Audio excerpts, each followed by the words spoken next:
கேள்வி ஒன்றாக இருந்தாலும் பதில் எப்படியா இருக்கான், ஆளுக்கு ஏற்ற மாதிரி மாறுபடும். நேரில் வந்துட்டால் என்ன பண்ணிடலாம், எல்லா கேள்வியும் கேட்டு தெளிவாக. அதுக்கு தான் சத் சங்கம். என்னுடைய நோக்கம் எல்லாம் மனிதர்கள் எல்லாம் மகிழ்ச்சியாக இருக்கணும், அவ்வளோதான். அலுவலக அரசியல், குடும்ப அரசியல், அலுவலக அரசியல், சாலை அரசியல். அரசியல்னா என்னன்னு கேட்டிங்கன்னா, ஒருத்தருக்கு ஒருத்தர் தில்லலங்கடித்தனம் பண்ணுறதுக்கு பேர் அரசியல்னு ஆக்கி வச்சுக்கிறாங்க. அரசியல் ஒரு சாக்கடை, அதில் மாணவர்களை இறக்காதீர்கள் அப்படின்ட்டு முன்னாடி ஒரு பயில்வான் சொல்லிட்டு போய்கிறார். எந்த பயில்வான்லாம் கேட்காதீங்க, அவர் குஸ்தி பயில்வானாக இருக்கிறாரு, வாய் சாண்டியில் வீரராக கூட இருக்கிறாரு. அரசியல் ஒரு சாக்கடை, என்ன பண்ணாதீங்க, மாணவர்களை இறக்காதீர்கள். குடும்பத்துக்குள்ளே அரசியல் பண்ணிடணும். குழந்தைங்க 2 பேர்த்துட்டு நமக்கு சாதகமாக வச்சுக்கணுன்னு அம்மா முயற்சி செய்வா, நமக்கு சாதகமாக வச்சுக்கணுன்னு அப்பா முயற்சி செய்வார். இந்த முயற்சிக்கு பேர் என்ன, அரசியல். அதாவது பலத்தை கூட்டுறதுக்காக ஆளை கூட வச்சுக்கிறதுக்கு பேர் அரசியல்னு ஆயிடுச்சு. இப்போ அலுவலகத்துலேயும் அப்படி தான். ஒரு ஆஃபீஸரை கையில் போட்டுக்கணுன்றதுக்காக வேண்டி சொம்படிக்கிறது, கூஜா தூக்குறது. இந்த சொம்படிக்கிறது கூஜா அடிக்கிறதுனா லாங்குவேஜ் வேறு மாதிரி இருக்குது. அவருக்கு கூழ கும்பிடு போகிறது, அவர் சொல்கிறதெல்லாம் சரின்னு சொல்கிறது, முட்டாள்தனமாக அவர் சொன்னாலும் ஒத்துக்கிட்டு ஒரு டீமை உருவாக்குறது, ஒரு கூட்டத்தை உருவாக்கி ஒரு கூட்டம் இன்னொரு கூட்டத்துக்கு எதிரியாகிது ஆஃபீஸில். அதனால் இவர் என்ன செஞ்சிட்டாரு, ஆஃபீஸ் அரசியலை சமாளிப்பது எப்படி. எந்த அரசியல் இருந்தாலும் என் வேலை என்ன, என் திறமையை காமிச்சு காசை வாங்கின்னு வரணும், அவ்வளோதான். ஒரு இடத்துக்கு நீங்கள் எதுக்கு போனீங்க, உங்கள் திறமையை காமிச்சு நீங்கள் திறமையாக ஒரு வேலையை செஞ்சு அங்கேருந்து என்ன எடுத்துன்னு வரணும், நீங்கள் அதுக்கு போனீங்களா? இங்கே நடக்கிற அரசியலில் போய் சேர்ந்துக்கிட்டு போனீங்களா? தான் உண்டு தான் வழி உண்டுன்னு இருக்கிற அவனையும் அந்த அரசியலும் ஒன்றும் பண்ண முடியாது. குடும்பமாக இருந்தாலும் சரி, ஆஃபீஸாக இருந்தாலும் சரி. ஒரு அப்பா வீட்டில் இருக்கிறாரு, அவர் நேர்மையாக இருக்கிறாரு, பிள்ளைங்களை சாதகமாக்கிக்கணும்னு அவசியமே இல்லை. ஆனால் அம்மாவுக்கு ஒரு கொள்கை, அப்பாவுக்கு ஒரு கொள்கை. அம்மா தனக்கு சாதகமாக பிள்ளைங்களை உருவாக்க பார்க்குறா. உதாரணத்துக்கு ஒருத்தர் கடவுள் மறுப்பாளர் அப்படின்னு வச்சுக்கோம். அம்மா பயங்கர பக்தி உள்ளவங்க. 2 முட்டாளுங்க. ஆனால் அது 2 பேருமே யார் தான், முட்டாள் தான். கடவுள் மறுப்பாளன் மாதிரி ஒரு முட்டாள் இல்லவே இல்லை, அவன் ஒரு மறுப்பாளன். கண்டது கும்பிட்டுன்னு எப்போ பார்த்தாலும் வெள்ளிக்கிழமை விரதம் இருப்பேன், சனிக்கிழமை சாஞ்சிருப்பேன், இது மாதிரிலாம் ஒரு ஆளுங்க இருக்கிறாங்க. பால் சோறு சாப்பிடுவேன், சதுர்த்தி விரதம் இருப்பேன், இந்த மாதிரி டிசைனாக ஆளுங்களாங்கிறாங்க. ஈர துணியை துளிச்சிட்டு துடைக்கவே மாட்டேன், இந்த மாதிரி கூட்டம் 2 பேர் இருக்கிறாங்க. இப்போ குழந்தைங்களை எந்த பக்கம் திருப்பத்தே, அதுங்களுக்காக வேண்டி என்ன பண்ணுவாங்க இவங்க. அந்த குழந்தைங்க எப்படி இருக்குன்னு நினைக்கிறீங்க, பயங்கர சாதனையாளராகிட்டு இருக்கோம். சாதனையாளர்னாக்கா 2 பேரும் ஏமாற்ற கற்றுன்னு ஒரு குழந்தையாகிடும். சமூகத்தில் அந்த குழந்தைங்க வெளியே எப்படி இருக்கும், ஏமாத்துகிற குழந்தையாக தான் இருக்கும். நல்ல குழந்தையாக இருக்கே இருக்காது, வாய்ப்பே கிடையாது. ஏன், எது வேணுமோ அந்த பக்கம் சாஞ்சிக்கும். குழந்தைங்க ஒரு விஷயத்தை கற்றுக்கும். அம்மாவுக்கு அப்பாவுக்குமான பலகீனத்தை புரிஞ்சுக்கின்னு அந்த குழந்தைங்க சோம்பேறி குழந்தைங்களாக இருக்கும், உழைக்காது, வாழ்க்கையில் முன்னேறாது. அம்மா அப்பா கூட நடக்கிற பிரச்சனையோடு இருக்கிற குழந்தைங்க எப்படி இருக்கும் அப்படின்னு கேட்டிங்கன்னா, சுயபலன் இல்லாமல் இருக்கும். சுயமாக எந்த முடிவும் எடுக்காது, முன்னேறாது வாழ்க்கையில். அப்பா அம்மாவுக்குள்ள பிரச்சனை இருந்ததுன்னா அந்த குழந்தைங்க எப்படி இருக்காது, முன்னேறாது. அப்போ குடும்ப அரசியல் என்ன பிரச்சனை. ஆனால் நான் வாழணும், நான் வளரணும், அப்பா எப்படி இருந்தான்னா அம்மா எப்படி இருந்தான்னு புரிஞ்சிச்சு ஒரு குழந்தையா இருந்தால் முன்னேறிடும். ஆனால் புரிய வைக்கவே முடியாது அந்த குழந்தைங்களுக்கு.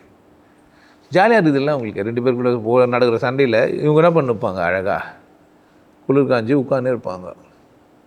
அப்பா அம்மா சண்டை போட்டுனா இவங்களுக்கு என்ன ஆயிடுச்சே, பெனிஃபிட் இல்லை. என் பக்கம் சாரணுன்னா அப்பா எதை வாங்கி கொடுப்பாரு, என் பக்கம் சாரணுன்னா அம்மா என்ன பண்ணுவாங்க. இதை வச்சுன்னு குழந்தைங்க சூப்பராக கணவன் மனைவிக்குள்ளே போட்டி நடந்தா, பிரச்சனை நடந்தா குழந்தைங்க மோசமான ஒரு சூழ்நிலைக்கு ஆளாயிட்டோம். அப்போ 2 பேரும் உட்காந்து பேசி புரிஞ்சுக்கணும். தகுதி இல்லையே பேசு. அவன் பயங்கர கொள்கை வீரன், கடவுள் இல்லைன்னு புரிஞ்சுனுங்கிறான்.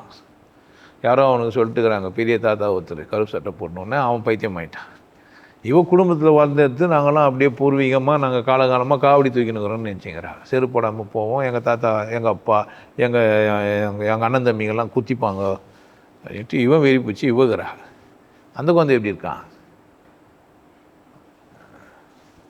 ஸோ குடும்ப அரசியல், ஆஃபீஸ் அரசியல் எல்லாத்துலேயும் ஜெயிக்கிறது ஒரே விஷயம், என்னை புரிஞ்சுக்கணும். நான் வாழ வந்துக்கிறேன், நான் நல்லா வாழணும், நான் இந்த வயசில் இப்படி பண்ணணும், இந்த வயசில் இதை செய்யணும், சுயமாக வேலைக்கு போகணும், இல்லை வேலைக்கு போகக்கூடாது. யார் முடிவு பண்ணா,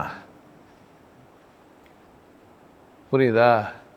வேலைக்கு போகக்கூடாதுன்னா அப்பாவுக்கு சப்போர்ட்டாக வந்துடும். அப்புறமா தேவைப்பட்டதெல்லாம் வாங்கிக்கிறதுக்கு அம்மாவன்ட்ட போயிடும். அந்த குழந்தை எப்படி தான் இருக்கான் கட்சி வரைக்கும், எப்படி இருக்கான், புரியுதா? ஆஃபீஸ்லேயும் அப்படி தான். இந்த மாதிரி இந்த அரசியல் பண்ணுறவங்க கூட போயிடுச்சு. இந்த குடும்பத்துலேருந்து நீங்கள் ஆஃபீஸுக்கு போனீங்கன்னா ஆஃபீஸில் என்ன தான் பண்ணுவீங்க? இந்த மாதிரியே அரசியல் தான் பண்ணுவீங்க. அரசியல் பண்ணிவிட்டு நீங்கள் நிர்வாகத்திறன் வளர்க்காமல், உங்கள் திறமையை வளர்த்துக்காமல், ஆஃபீஸில் நீங்கள் பெரிய ஆள் ஆகாமல் வேலையை விட்டு போயிடுவீங்க. கொஞ்ச நாளில் பார்த்தீங்கன்னா வீட்டில் இருப்பீங்க நீங்கள்லாம்.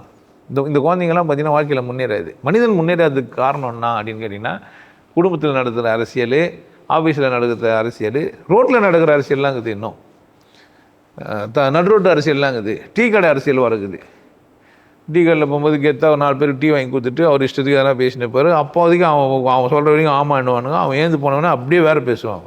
வந்துட்டாரா பெரிய ஆளுன்ட்டு. புரியுதா நான் சொல்கிறேன்? இந்த மாதிரி அரசியல் டீ கடையில் நடக்கும், ஆஃபீஸில் நடக்கும், எல்லாத்துலேயுமே. மனிதன் பாவம் தான். ஒன்று தான் உண்மைன்னு புரிஞ்சிக்காமல் ஆளாளுக்கு ஒரு கருத்துன்ற பேரில் கோட்பாடுகளை ஏற்றுன்னு தத்துவங்களோட திரியிறான். வாழ்க்கை எப்படி இருக்கான்? ஏன் நல்லா இல்லை எல்லோரும் வாழ்க்கையும்? உங்கள் முகங்கள் ஏன் சோகத்தை தழும்புது? ஏன் நீங்கள் நல்லா இல்லை அப்படின்னு கேட்டிங்கன்னா, என்னன்னே தெரியாமல் வாழ்ந்துங்கிறீங்க. எதுக்கு போந்தேன் தெரியாது, என்னத்துக்கு செய்கிறேன் தெரியாது, உண்மையிலே கடவுள் இருக்குதா தெரியாது, சடங்கெல்லாம் எதுக்கு சத்தியமாக தெரியாது. ஆனால் செய்வாங்க. கேட்டால் என்ன சொன்னால் புரிஞ்சுப்பாங்க? முடியாது. எங்கள் பெரியவங்க சொன்னாங்க, நம்மலாம் அதனால் இப்படி தான் இருக்கிறோம் இப்படிலாம் சொல்லி ஏமாற்றி. இந்த அரசியல்ன்ற வார்த்தையை நீங்கள் அந்த மாதிரி பயன்படுத்தக்கூடாது. அரசியல்னால் நிர்வாக திறனோடு எல்லாரையும் கூட்டு சேர்ந்து எல்லாருக்கான நன்மையை செய்கிறதுக்கான ஒரு செட்டப்புக்கு பேர் தான் என்ன?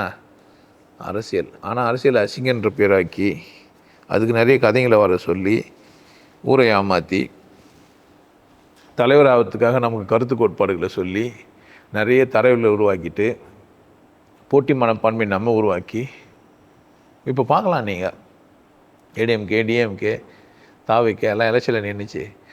இப்போ தாவி கம்மியானோடனே டிஎம்கே ஏடிஎம்கே சேர்ந்துருன்னே சொல்லிட்டாங்க. 2 பேரும் சேர்ந்து ஆட்சி அமைப்பாங்கன்ற மாதிரிலாம் பேசியிருந்தாங்க. அப்படி தானே? கேட்டால் அதிகாரப்பூர்வ செய்தி இல்லைன்னு சும்மா சொல்கிறாங்க. டிஎம்கேலேருந்து ஜெயிச்ச காங்கிரஸ் தாவேக்காவுக்கு தாவிச்சு. அப்போல்லாம் இங்கெல்லாம் என் கருத்து சித்தாந்தம் உள்ளவர்களா இவங்கெல்லாம்? அப்போ நீங்கள் தான் கவனமாக இருக்கணும். அப்போ அது அரசியல்ன்றது அது கிடையாது. மக்கள் நலன் செய்யறதுக்காக, பணி செய்யறதுக்காக ஒருத்தர் வராரு. தேர்ந்தெடுக்கலாம் கூலாக போயிடலாம் தானே? போயிடலாம்.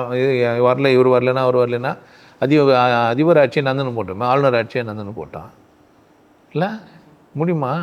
முடியாது. ஓடி போய் அவர்கிட்ட போய் நின்று அவர்கிட்ட லெட்டரை வாங்கி இவர்கிட்ட ஓடி போய் இவர்கிட்ட போய் லெட்டரை வாங்கி இந்த வேலைலாம் ஏன் செய்கிறாங்க? தன்னை நிரூபிக்கணும். அப்படி தானே? பரவாயில்லன்ற நான் எப்படி நிரூபித்து நல்லது செஞ்சா சந்தோஷம். அப்போ அரசியல்ன்றது அசிங்கமான ஒரு இடத்துக்கு தள்ளப்பட்டுச்சு. மன்னன்கிட்டேருந்து மக்கள் பிடுங்கினாங்க அரசியலை.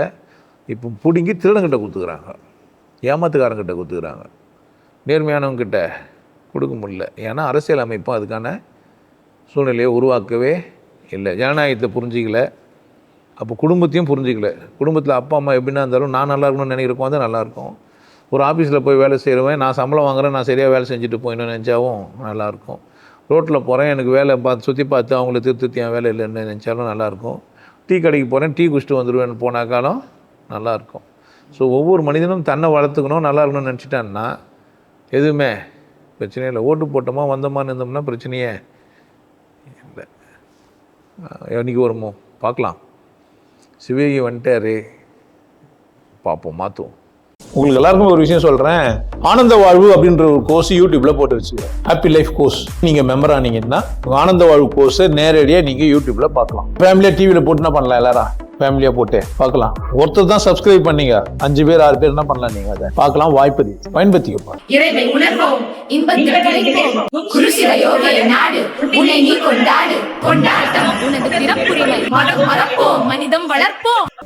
நல்லா இருங்க, சிறப்பாக இருங்க, கொண்டாட்டமாக இருங்க. உங்களை நீங்கள் மதிப்பு மிகுந்தவராக மாற்றுறது உங்கள் கையில் தான் இருக்குது. நல்லா இருங்க. நான் ஒரு வாய்ப்பு என்னை பயன்படுத்திக்கலாம். நல்லது.